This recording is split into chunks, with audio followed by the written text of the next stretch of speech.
একবেলা খেয়ে আর দুবেলা না খেয়ে দিন কাটে তার। তবুও প্রতিদিন ৫ ওয়াক্ত নামাজের সময় এই চরের ছোট্ট মসজিদে দাঁড়িয়ে আজান দেন তিনি।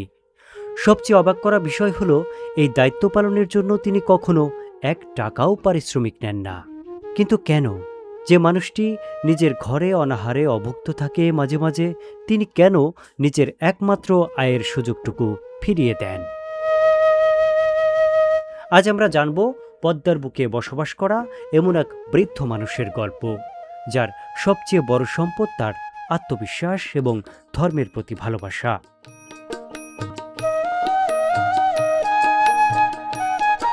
প্রায় ৮০ বছর বয়স, হাঁপানির কারণে ঠিক মতন হাঁটতেও কষ্ট হয়।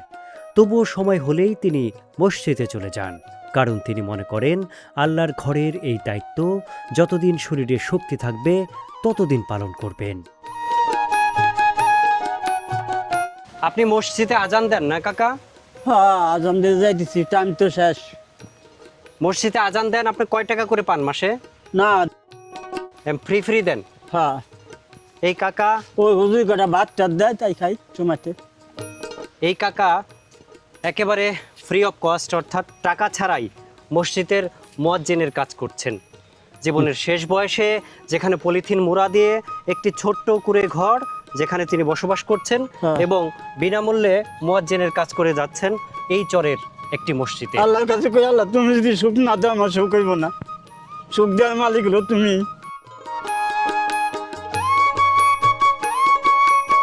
তার কথা শুনে হয়তো মনে হতে পারে সংসার চালানোর অন্য কোনো ব্যবস্থা নিশ্চয় আছে, কিন্তু বাস্তবতা সম্পূর্ণ ভিন্ন।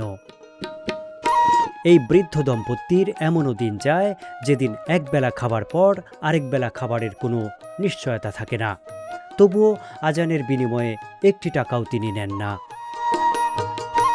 যেহেতু আপনার দিন চলছে না, মানবেতর জীবনযাপন করছেন, তো ওনাকে যেহেতু চেয়েই খেয়ে চলতে হয়, কারণ ওনার সেই কর্মক্ষমতা নাই। উনি কিন্তু দাঁড়িয়ে কিন্তু কাঁপছেন, দাঁড়িয়ে থাকতে পারছেন। আপনি আমাকে ধরে দাঁড়ান, কারণ পড়ে যেতে পারেন। ওনাকে আমি ধরে রাখি, কারণ উনি দাঁড়িয়ে কাঁপছেন, কষ্ট হচ্ছেন। আমার অনুরোধেই উনি এই ঘর থেকে বেরিয়েছেন আমার সাথে কথা বলার জন্য। উনি কিন্তু কথাও বলতে পারছেন না। এই যে কথাগুলো বলছেন, ওনার এই অনেকক্ষণ পরে একটা কথা বলছেন, সেই কথাটা বলতেই উনি কিন্তু হাঁপিয়ে যাচ্ছেন, কারণ শ্বাসরোগী বলে কথা। ওনার একেবারে মানবেতর জীবনযাপন করছেন, যার কারণে ওনার এই রোগে শোগে ভুগে এখন একেবারে নিরুপায় পথে বসেছেন। মানুষের কাছে চেয়ে চিনতে এখানে কাকি যে রান্না করছেন, সেই জিনিসগুলো অন্যদের কাছ থেকে হাত পেতে নিয়ে আসা জিনিস। কয়েকটি পটল বা ধুন্দল যেগুলো আমি রান্না করতে দেখলাম, সেগুলো তারা বলেছে যে তোমরা ফেলে দিচ্ছ, ফেলে দিও না, আমাদেরকে দিলে আমরা এই জিনিসগুলো রান্না করে খেয়ে আমাদের জীবন বাঁচাতে পারবো। নাকি আমরা যে একজনের বাসায় কাঁচা চিন্তাই না খাই, এইভাবেই চলতেছি। তো এই যে যেগুলো রান্না বান্না করছেন, এগুলো মানুষের কাছ থেকে চেয়ে নিয়ে আসছেন না? হ্যাঁ, এই যে বাজার ফেলাই দিব একজন। ও, এই পটলগুলা একজনে ফেলে দিতে চাচ্ছিল, পরে আপনি বলছেন যে ফেলে দিও না, আমাকে দিয়ে দাও। আচ্ছা আচ্ছা, পটলগুলো উনি ফেলাই দিবে দেনাই নিয়ে আইছে। মানে এই যে এখানে যা দেখছি, আপনার এখানে যা যা আছে সবই মোটামুটি অন্য মানুষের কাছ থেকে চেয়ে নিয়ে আসা, ধার কর্জ করে, মানে চেয়ে নিয়ে এসে যে তোমরা ফালায় না দিয়ে আমাদেরকে দাও, আমরা কাজে লাগাই, আমরা খেয়ে যান বাঁচাই। তুমি ছাড়া আমার বোধ নাই দুনিয়া। হ্যাঁ, যে বেটা আমার দেখতো এই বেটা দুনিয়াতে পুড়ে গেছে, দুটো চোখ অন্ধ হয়ে গেছিল, বেটা টাইনে নিয়ে গেছে হাসপাতালে। এনাতে কেউই মারে না, কেউই দেয় না।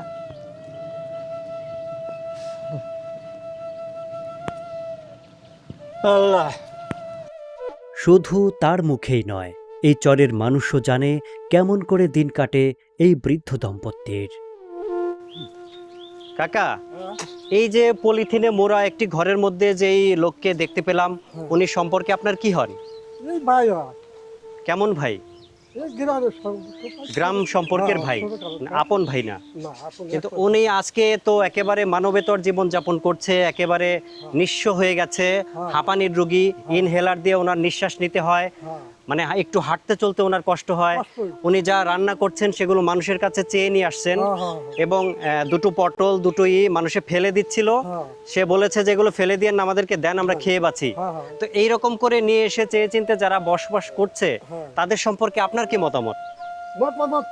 কিছু সাহায্য করবে না সাহায্য করতে হবে। এই যে এখানে যে ভদ্রলোক দেখছি একেবারে মানবেতর জীবন যাপন করছে, একটা পলিথিনে মোড়া, একটু বৃষ্টি আসলে ওনার এই ঘরের মধ্যে পানি পড়ে, পানি পড়ে কিরকম কষ্ট হয় বৃষ্টি আসলে আমাদেরকে যদি একটু ওনার জানাতেন। অনেক কষ্ট, বুড়া মানুষ, ওনার একটা ছেলে ও কাছে নাই, উনি এই জায়গায় থাকে, উনি খুব কষ্টেই থাকে। তারপরে মসজিদে উনি আজান টাজান দেয় আমাকে এই মসজিদে, ওনারে আমরা সবাই ভালো জানি, ওনারে ভালো মানে জানি, মানুষ হিসাবে উনি খুবই ভালো, ভালো। খুবই ভালো। কিন্তু ওনার এই যে অবস্থা, যে মানে শোচনীয় অবস্থা, এটার পিছনে আসলে কি কারণ রয়েছে বলে আপনি মনে কি করেন? কারণের মধ্যে উনি আগে ছিল, আগে পোলাপানটে কামাই করে রুজি করে খাওয়ায় বড় করছে, বড় করে এনে পোলাপান যার যার মধ্যে একটা ছেলে আসলে মরে গেছে, আর একটা ছেলে আছে, তার মতো সে কাজ করে খায়, উনি এই চরে পড়ে এই জায়গায় থাকে। চিনি, একই গ্রামে বাড়ি, পাড়া প্রতিবেশী। আমার বাড়িটা ওই যে সাইডে, ওনার বাড়ির সাইডে আসলে নদীতে ভাঙছে। আমি এনতে শরীর আর এক জায়গা গেছি, অন্যের জায়গা যায় আমরা বাড়ি গেছি। আমরা যা এনতে আছি নদী এলাকায় পড়াই ঠেকা, মনে করেন কেউ একখান ঘর ভালো আছে, কেউ খারাপ আছে, এইভাবেই সবাই আমরা বসবাস করি। তারপরে উনি যে রয়েছে, উনি আর্থিক অবস্থা ওনার কিছু নাই, বড় একটা ছেলে আসলো, ছেলেটাও মারা গেছে, আর একটা ছেলে আছে, তারই দিন পাঁচ চলে না, আর্থিক অবস্থা ওইরকম নাই। ওনার এনে একটা ভিটা আসলো, এই গাছ টাছ লাগাইছে, কলা গাছ টাছ, চাবি চাবি গাছটা লাগাই কুরুম চলছে। উনি তো নিরীহ, আপনি তো জানেন। মানে উনি তো নাটক করছে না তো আবার, সত্য তো, উনি একেবারে নিরীহ, আপনি নিজে থেকে জানেন। আপনি ওর ছোটবেলা থেকে ওনাকে চেনেন, এক জায়গায় এই জায়গায় থাকে। এই জায়গায় থাকে, কিন্তু এখন তো ওনার দিন চলছে না। হ্যাঁ, ওনার দিন চলতেছে না। এখন ওনারে আমরা সবাই ভালো জানি, সবাই ভালো জানি, ওনারা আমরা যতটুকু পারি হেল্প করি, আচ্ছা করি, তারপরে উনি ওই ওই তাই দিয়েই খায়টায় চলে। কিন্তু দেখা যাচ্ছে যে এই যে পলিথিনের ঘর, এখন তো বৃষ্টির দিন, প্রচুর পরিমাণে বৃষ্টি, চারদিক দিয়ে যে কোনো সময় ঝড়ো বৃষ্টি আসে। হ্যাঁ। আবার এই পাশে পদ্মা, 1 বিঘা জমি পরেই কিন্তু প্রমত্তা পদ্মা। পদ্মা। সময় এই মানুষটির জীবন এমন ছিল না।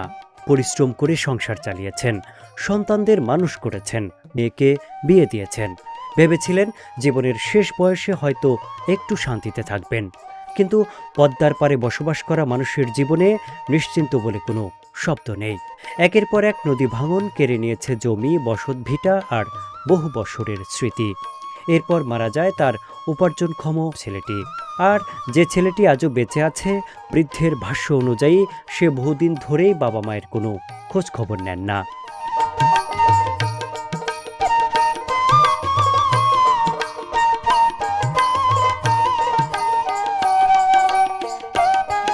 মানে ছেলে যেটা আছে একটা তো মারাই গেছে, আরেকটা যেটা আছে সেটারও সংসার চলে না। সংসার চলে না, তার এসে বাল বাচ্চা খায়। আমরা এই যে সে কাছে কষ্ট, তার এই মাঠে কাজ টাজ করে দিবের গেলে তাগো যে তাদেরই তো চলে না। তাগোই আবার মানে তাদের চলে না, আপনাদেরকে আবার কি দিবে? নাকি আমরা এই যে একজনের বাসায় কাঁচা চিন্তাই না খাই, এইভাবে চলতেছি। তো এই যে যেগুলো রান্না বান্না করছেন এগুলো মানুষের কাছ থেকে চেয়ে নিয়ে আসছেন না? হ্যাঁ, এই যে বাজার এই যে সেলাই দিব একজন। ও এই পটল গুলা একজনে ফেলে দিতে চাচ্ছিল, পরে আপনি বলছেন যে ফেলে দিও না, আমাকে দিয়ে দাও। হ্যাঁ হ্যাঁ হ্যাঁ, আচ্ছা আচ্ছা। পটল গুলো উনি সেলাই দিবে দেনাই নিয়ে আইছে। মানে এই যে এখানে যা দেখছি, আপনার এখানে যা যা আছে সবই মোটামুটি অন্য মানুষের কাছ থেকে চেয়ে নিয়ে আসা, হ্যাঁ হ্যাঁ ধার কর্জ করে, মানে চেয়ে নিয়ে এসে যে হ্যাঁ। তোমরা ফালায় না দিয়ে আমাদেরকে দাও, আমরা কাজে লাগাই, হ্যাঁ আমরা খেয়ে যান বাঁচাই, এরকম। হ্যাঁ হ্যাঁ। দেখেন আসলে এই যে একটা ভেন্না পাতার ছানি দিয়ে যাকে বলে, যাদের ঘর বাড়ি, যাদের এই যে এরকম একটি ঘর, মানে চারপাশে কিন্তু উড়ান পাথার, একেবারে উড়ান পাথার, কিচ্ছু নেই, ধুধু, এবং পাশেই প্রমত্তা পদ্মা। সেই পদ্মার পাশে এরকম কি বলবো, বলার মতন কিছু নেই, ভাষা হারিয়ে ফেলেছি আমি এই ঘরটা দেখে। সম্পদ হারাই ফেলেছি, বেটা মরে গেছে আমার বড়। মরে গেছে? তার পিছনে অনেক টাকা খরচ করছেন? ওই এক সাল এক মেয়ে আছে ওই উপাস থাকে বাদু। তো এখন আপনাকে দেখার মতন তেমন কেউ নাই? আমার ওই যে সাল মানসি বাড়ি কাজ করে। আপনার ছেলের বউ অন্যের বাড়িতে কাজ করে? সন্তানদের মানুষ করতে গিয়ে নিজের জীবনটাই যেন শেষ করে দিয়েছেন। আজ জীবনের শেষ প্রান্তে এসে তাদের সবচেয়ে বড় লড়াই শুধুমাত্র অভাবের সঙ্গে নয়, একটি নিরাপদ আশ্রয়ের জন্যও। সেই আশ্রয়টি কেমন সেটি দেখলে হয়তো ঘর শব্দটির অর্থই আবার নতুন করে ভাবতে হবে।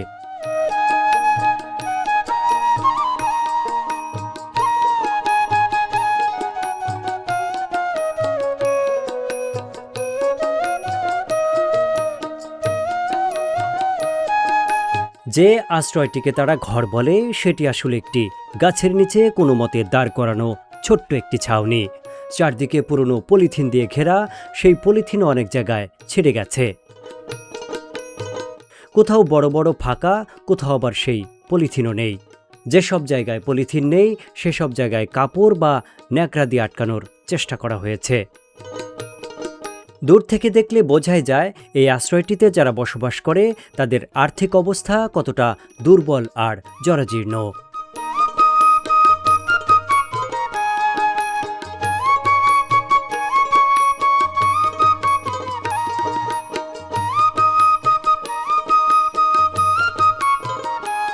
রোদ থাকলে কোনো রকমে দিন কেটে যায়, কিন্তু আকাশে কালো মেঘ জমলেই শুরু হয় নতুন দুশ্চিন্তা। কারণ বৃষ্টি নামলেই এই ঘরের ভেতর আর বাহির এই দুটোর মধ্যে তেমন কোনো পার্থক্যই থাকে না। প্রবল বৃষ্টির সময়ে ঘরের এক প্রান্ত থেকে অন্য প্রান্তে পানি গড়িয়ে যায়, তখন শুয়ে থাকারও কোনো সুযোগ থাকে না। বৃদ্ধ এবং বৃদ্ধা দুজনে আলাদা পলিথিন গায়ে জড়িয়ে বসে থাকেন। কখন রাত শেষ হবে, কখন বৃষ্টি থামবে, সেই অপেক্ষায় কেটে যায় পুরো রাত। একটি রাত আর একটি সকাল, এভাবেই পার হয়ে যাচ্ছে তাদের জীবন। আজকে 1 বছর ধরে গেছে আমার খবর নলাই বেটা। ছোট ছেলে? হ্যাঁ, ওই যে কাছে করলাম ওনারা আমার দেখে এক সময়তে, তাও কইছি আমি যদি মই দি তোরা মাটি দিস, মেম্বারে কইছি, তো মাতালকে কইছি তোরা মই দি মাটি দিস।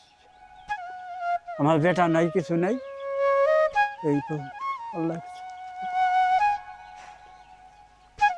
কোনে যাম, আমার যাওয়ার জায়গা নাই, আমার ভাই নাই, বোন নাই, কেউই নাই, কাল্লা ছাড়া। এত কষ্টের মধ্যেও আশ্চর্যের বিষয় হলো এই বৃদ্ধের মুখে অভিযোগ খুব কমই শোনা যায়। তিনি কাউকেই দোষ দেন না, এমনকি নিজের ভাগ্যকেও নয়। বারবার শুধু একটি কথাই বলেন, আজকে রাত 1টার সময় গান করছে, আল্লাহর কাছে কইছি, আল্লাহ তুমি আমার জায়গাটুক নিয়ে গেলাম কোনে, তো আমার কিরা আশ্রা দেবো, আমি কাছে যাম, কিরা আমার দেখবো, এইটুকু আল্লাহর কাছে কইছি। আর কি কই? বর্তমানে আপনারা কেমন আছেন, কেমন চলছে সংসার, সেটি আমরা একটু সংক্ষেপে জানতে চাই। আমাকে সংসার খুব কষ্ট চলে। আমাকে ওই যে মানুষের দেয়টে চাই খাই, আর ওই যে ছেলেটা মারা গেছে, আমরা খুব অসহায়। আমি একজন অসুখ, ডায়াবেটিস, ব্যথা, এই যে হে একজন, তার হাঁপানি, কাজ করা পারে না। কাজ করার মতন বয়স তো কাকার না, এমনিতেই নাই। কাকা বলেন। আমার ওই বড় বেটাটা মরে গেছে আজকে 2.5 বছর 3 বছর হয়। সে আমার দেখতে শুনতো, এখন আমার দেখার কোনো কায়দা নাই। আল্লাহর কাছে রাইতি আমি কান্দে, আল্লাহর কাছে কই, আল্লাহ আমার তুমি নিলে না, আমার বেটা নই গেলে আমার পাপে বোঝাটা না, ঠিক আছে তাই কার কাছে দাঁড়াম, তুমি ছাড়া আমার কেউই নাই। আল্লাহর কাছে কান্দি আর 10 জনের কাছে কান্দি, তারাই আমার একটু দেয় সময় তো মানুষের কাছে চাইয়া খাই, বিয়েটা টেয়া টুয়ে দেয়, তাই জন্যই বাঁচি। তাছাড়া তো বাঁচার পথ নাই, কাম কাজ করে পাই না, কিছু করে পাই না, একটু উইটা গেলে উইটা আটপে পাই না, হরান হয়ে যায়। আর কি করবো, আপনারা যদি সাহায্য না করেন আমার বাঁচার কোনো পথ নাই। এগুলো আমি আপনার কাছে কইতেছি, আপনারা ছাড়া আমার কেউই নাই। আর কে আল্লাহ, উপরে আল্লাহ, নিচে আপনারা আমার কিছু সাহায্য করেন, তাছাড়া আমার বাঁচার কোনো পথ নেই। আর যে যা পারছে গ্রামের 50 পারুক 100 পারুক ওনারা সহযোগিতা করছে। এই দাইলে জামা কাপড় দিছে, লুঙ্গি দিছে, টাকা পয়সা দিছে।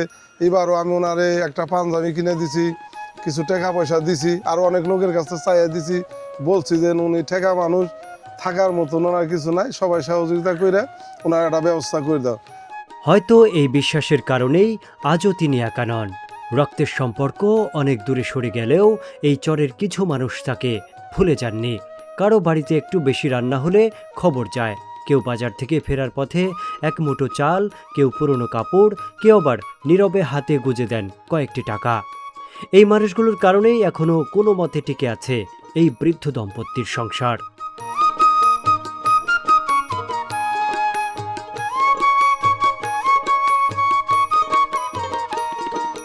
হাইটে গেছি একবারই, কয়টা দুন্দুল দিছে, কয়টা ফুটে পটল দিছে। আমি কি তোরা তো ফেলে দিবি, তা আমার আমি খাই গিয়ে নিয়ে, তাই তারা দিয়েছে, তাই রান্না বাড়ি করতেছে, তাই খাইতেছি। তাছাড়া তো উপায় নাই কোনো।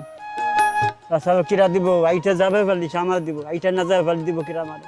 মানুষের সাহায্য তিনি গ্রহণ করেন, কিন্তু কারো কাছে নিজের সম্মান হারিয়ে নয়। কেউ কোনো জিনিস ফেলে দিতে চাইলে তিনি শুধু বলেন, ফেলে দেবেন না, আমাকে দিয়ে দেন, হয়তো এখান থেকে আমার একবেলার খাবার হয়ে যাবে। এই বাক্যটির মধ্যেই লুকিয়ে আছে তার জীবনের সবচেয়ে বড় সংগ্রাম। তিনি বেঁচে থাকতে চান, কিন্তু কারো বোঝা হয়ে নয়।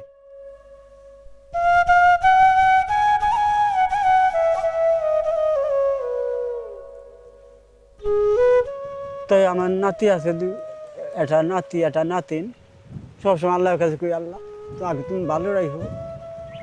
আমার বড় বেটা দুনিয়াতে চলে গেছে, ভরা গেলে দুয়েতে থেকে, তুমি আমার বাসায় রাখলাম, আমার বেটা নিয়ে গেলাম, আমার নিলি আমি খুব শান্তি পাইতাম। আমার কিরা দেখবো এগুলো কই আল্লাহর কাছে খালি, আল্লাহ ছাড়া আমার দুনিয়ার কেউ নাই। আমার ওই আল্লাহ দেখবো, আল্লাহ ছাড়া কেউ।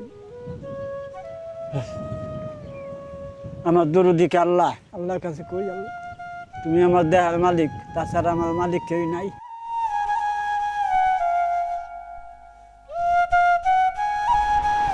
কিন্তু এত কষ্টের পরও তাদের সবচেয়ে বড় ভয় শুধুমাত্র ক্ষুধা নয়, ভয়ঙ্কর পদ্মা আরেক আতঙ্কের নাম।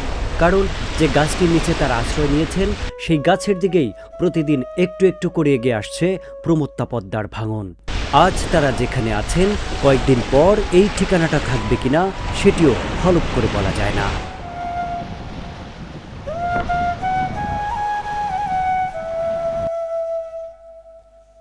একজন মানুষের পরিচয় শুধু তার ঘর, জমি কিংবা সম্পদ দিয়ে হয় না।